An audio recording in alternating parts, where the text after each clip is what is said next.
আসসালামু আলাইকুম রহমতুল্লাহ। প্রিয় দর্শক, রমাদানের পয়গাম অনুষ্ঠান থেকে সবাইকে স্বাগত এবং মোবারকবাদ জানাচ্ছি। আজকের আলোচ্য বিষয় হচ্ছে রমাদানে কোরআন তেলাওয়াতের গুরুত্ব।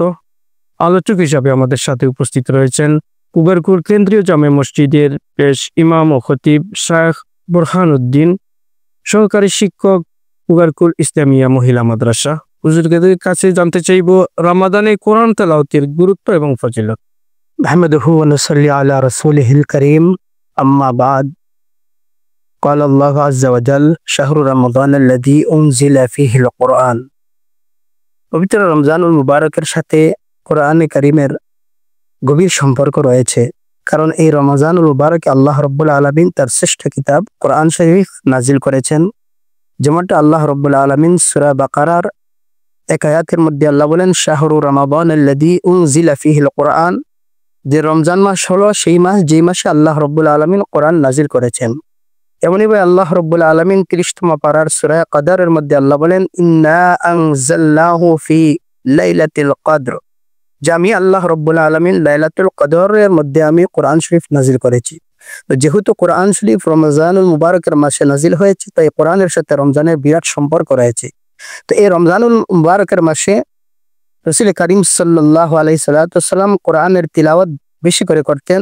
যেমনভাবে বুখারী শরীফের ৬ নম্বর হাদিস এবং ১৯০২ নম্বর হাদিসের মধ্যে এসেছে যে হযরত জিবরাইল আলাইহিস সালাম ইয়ালকাহু কুল্লা লাইলাতিন ফি রমাজান হাত্তা ইয়ানসালিখা ইয়ারিজু আলাইহিন নবী সাল্লাল্লাহু আলাইহি ওয়াসাল্লাম আল কোরআন, যে রমজানের প্রতি রাত্রিতে হযরত জিবরাইল আলাইহিস সালাম রমজান শেষ পর্যন্ত, প্রতি রাত্রিতে রমজানের শেষ পর্যন্ত রাসূল কারীম সাল্লাল্লাহু আলাইহি সাল্লামের সাথে সাক্ষাৎ করতেন।